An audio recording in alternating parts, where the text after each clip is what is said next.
వ్యవసాయం మీద 2 లక్షల కోట్లు ఖర్చయినాయి మిత్రులారా.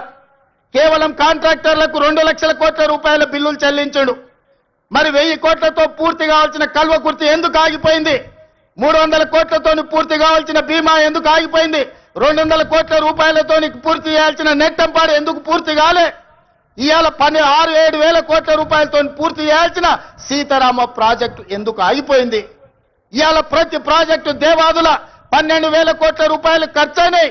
ఇంకొక 3-4 వేల కోట్ల రూపాయలు ఖర్చు పెడితే ఇవాళ దాదాపుగా 4 లక్షల ఎకరాలకు నీళ్లు వస్తాయి. ఎందుకు పూర్తి చేయలేదని నేను అడుగుతున్నా. ఉమ్మడి రాష్ట్రంలో సమైక్య పాలనలో సీమాంధ్ర పాలకులు ఆనాడు తెలంగాణ సాగునీటి ప్రాజెక్టుల మీద నిర్లక్ష్యం వహించారు. తెలంగాణను ఎడారిగా మార్చిందని చెప్పిన నువ్వు 10 ఏళ్లలో ఏ ఒక్క ప్రాజెక్ట్ అయినా పూర్తి చేసినవా?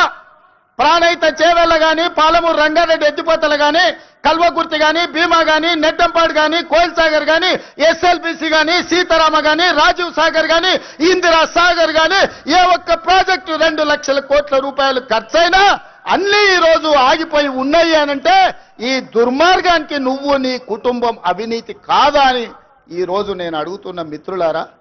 ఇన్ని దుర్మార్గాలు చేసి ఇంత దోపిడీకి పాల్పడి 1,00,000 కోట్లు కొల్లగొట్టి 1000 ఎకరాల భూములను ఆక్రమించి ఇవాళ గోదావరి బంకంచెర్ల రేవంత్ రెడ్డి వచ్చి మొదలుపెట్టి చంద్రబాబు నాయుడుకు నీళ్లు ఇస్తున్నాడని దుర్మార్గమైన మాటలు మాట్లాడుతున్నాడు. చంద్రబాబు నాయుడుతోనే ఉండాలంటే, చంద్రబాబు నాయుడుతోనే అంటగాగాలంటే అక్కడనే ఉండేటోని కదా. ఈ రాజీవ్ గాంధీ ఆశీర్వాదం తీసుకొని ఇక్కడెందుకు ఉండేటోని చంద్రశేఖర్ రావు? ఆనాడు సోనియమ్మ నమ్మించి కాళ్ళకు దండం పెట్టి కడుపులో తలకాయ పెట్టి నీతో చేరతాని అబద్ధాలు చెప్పి నట్టేట్లో ముంచి నడి బజార్లో మోసం చేసిన చరిత్ర నీదైతే తెలంగాణ ఇచ్చిన సోనియమ్మకు అండగా నిలబడాలి.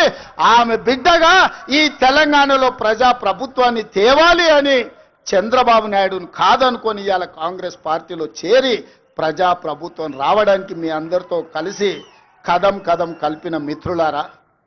ఇవాళ నేను అడుగుతున్న సూటిగా చంద్రశేఖర్ రావును, నిజంగా నీకు ధైర్యం ఉంటే, నీలో నీతి నిజాయితీ ఉంటే, చిత్తశుద్ధి ఉంటే గోదావరి బంకంచెర్ల గోదావరి నది జలాల మీద శాసనసభలో చర్చ పెడదాం. స్పీకర్ కు లేఖ రాయి నువ్వు చెప్పిన తారీఖు నాడు అసెంబ్లీ పెట్టించే బాధ్యత మా శ్రీధర్ బాబు గారు తీసుకుంటారు. నువ్వు నేను చర్చ చేద్దాం. గోదావరి జలాలలో తెలంగాణకు అన్యాయం చేసింది ఎవరు? ప్రాణహిత చేవెళ్లను తరలించే 1,00,000 కోట్లు దోసుకున్నది ఎవడు? ఇవాళ గోదావరి బంకంచెర్లలో 3,000 టీఎంసీ సముద్రంలో పోతున్నాయి. రాయలసీమకు తరలించమని చెప్పింది నువ్వు కాదా? 2016లో మొత్తం వివరాలతో నేను వస్తా. నువ్వు సిద్ధంగా ఉన్నవా? నువ్వు చెప్పినాకనే కదా ఉమాభారతి గారి ఆదేశాల మేరకు చంద్రబాబు నాయుడు గారు 2016లో ఆనాడు జీవో ఇచ్చిండు.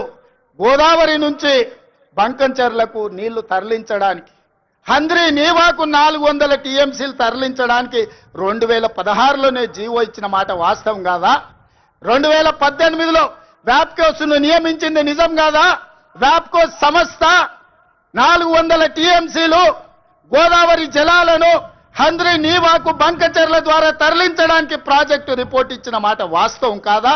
ఇవన్నీ నీ నాయకత్వంలో నువ్వు ఇచ్చిన బోడి ఉచిత సలహాలతోటి ఈరోజు గోదావరిలో 3,000 టీఎంసీలు నీళ్లు సముద్రంలో పోతున్నాయని నీ దిక్కుమాలిన సూచనలతోనే ఈ రోజు ఈ దరిద్రం దాపరించిన మాట నిజం కాదా? ఇవాళ నువ్వు చర్చకు సిద్ధంగా ఉన్నావా? గోదావరి జలాలను రాయలసీమకు తరలించకపోయినని రోజమ్మ పెట్టిన రాగి సంకటి రొయ్యల పులుసు తిని రాయలసీమను రతనాల సీమ చేస్తా అని చెప్పిన చవటవు నువ్వు కాదా అని నేను అడుగుతున్నా. నీకు జీవితం ఇచ్చి, నీకు బతకడానికి నీడనిచ్చి, నిన్ను ప్రజాప్రతినిధిగా చేసి తెలంగాణ ముఖ్యమంత్రిని చేసిన తెలంగాణను ఎడారిగా మార్చి వందలాది గోదావరి టీఎంసీల నీళ్లను రాయలసీమకు తరలించమని చెప్పింది నువ్వు కాదా? ఇవాళ నువ్వు సిద్ధంగా ఉన్నవా నేను అడుగుతున్న చంద్రశేఖర్ రావు గారు. నీ వంది మాగదులతో మాట్లాడించడం కాదు, నీ శనీశ్వరుడైన అల్లుడితో మాట్లాడించడం కాదు. నేను సిద్ధంగా ఉన్నా. గోదావరి బంకంచెర్ల ప్రాజెక్టు మీద నువ్వు చర్చకు రా. స్పీకర్ గారికి ప్రధాన ప్రతిపక్ష నాయకుడిగా లేఖ రాయి. శాసనసభ సమావేశాలు పెడదాం, ఎదురెదురుగా నిలబడదాం, మాట్లాడదాం. ఎవరు నిజాలు, ఎవరు జీవోలు ఇచ్చారు, ఎవరు తెలంగాణను దెబ్బతీసిండ్రో, ఎవరు నువ్వు తెలంగాణను దోక చేసిండ్రో ఎవరు కాళేశ్వరం కడితే కూలేశ్వరమైందో చర్చ చేయడానికి నువ్వు సిద్ధంగా ఉన్నవా? ఒకరోజు గోదావరి మీద చర్చిద్దాం, రెండో రోజు కృష్ణానది జలాల మీద చర్చిద్దాం. ఉమ్మడి రాష్ట్రానికి ఆనాడు బచావత్తు ట్రిబ్యునల్ 811 టీఎంసీలు ఏకంగా కేటాయిస్తే 811 టీఎంసీలలో తెలంగాణ రాష్ట్రం విడిపోయినప్పుడు నువ్వు పోయి చంద్రబాబు నాయుడు దగ్గర వంగి వంగి సంతకం పెట్టి 512 టీఎంసీలు ఆంధ్రప్రదేశ్ తీసుకోండి, 299 టీఎంసీలు నాకు సరిపోతాయని సంతకం పెట్టింది నువ్వు కాదా?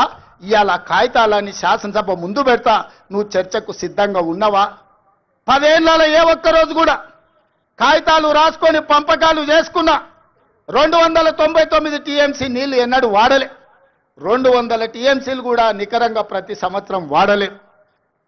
కేటాయింపులు 68% పరివాహక ప్రాంతం తెలంగాణ ప్రాంతంలో ఉంది, ఓన్లీ 32% ఆంధ్రప్రదేశ్లో ఉంది. ఆ లెక్క ప్రకారం అంతర్జాతీయ జల విధానంలో 555 టీఎంసీలు తెలంగాణ రాష్ట్రానికి రావాలి. కానీ ఆంధ్రప్రదేశ్కి 512 టీఎంసీలు ఇచ్చి తెలంగాణకు కేవలం 299 టీఎంసీలు సంతకం పెట్టి శాశ్వతంగా తెలంగాణకు మరణ శాసనం రాసింది చంద్రశేఖరరావు కాదా? సంతకాలతో సహా ఆధారాలతో సహా అసెంబ్లీకి వస్తా, చర్చించడానికి నువ్వు సిద్ధంగా ఉన్నవా అని నేను అడుగుతున్నా. ఆనాడు నువ్వు ముఖ్యమంత్రి ఉన్నప్పుడే రాయలసీమలో ముచ్చుమరి కట్టింది చంద్రబాబు నాయుడు, నిజం కాదా? ఆనాడు నువ్వు అధికారంలో ఉన్నప్పుడే జగన్మోహన్ రెడ్డి ఇదే ప్రగతి భవన్ లో రాయలసీమ లిఫ్ట్ ఇరిగేషన్ కు జీవోలు ఇచ్చి టెండర్లు పిలిచింది, నిజం కాదా? పోతిరెడ్డి పాడు పొక్కను పెద్దది చేసి రోజుకు 10 టీఎంసీల నీళ్లను తరలించకపోవడానికి సంతకాలు చేసి ప్రణాళికలు అమలు చేసింది నువ్వు ముఖ్యమంత్రిగా ఉన్నప్పుడు కాదా? ఆధారాలతో సహా నేను వస్తా, నువ్వు రా చర్చకు. కృష్ణానది మీద మనకు నువ్వు రావాల్సిన నీళ్లను శాశ్వతంగా ఆంధ్రప్రదేశ్కు తాకట్టు పెట్టి తెలంగాణ రైతాంగం మీద మరణ శాసనం రాసింది నువ్వు కాదా? చేసిన తప్పులను కప్పుపుచ్చుకొని మొక్కం జల్లక ఫామ్ హౌస్లో పడుకొని ఇవాళ నీ అల్లుడిని ఊరి మీద వదిలేసి అచ్చోసిన ఆంబోతులాక నన్ను తిడుతున్నాడు. నేనేం చేసినా? నేను వచ్చినాక సీతారామక్క నీటికి 65 టీఎంసీల కేటాయింపులు తీసుకొచ్చిన. ఇవాళ సమ్మక్క సారలమ్మ ప్రాజెక్టు నీటి కేటాయింపుల కోసం మోడీతో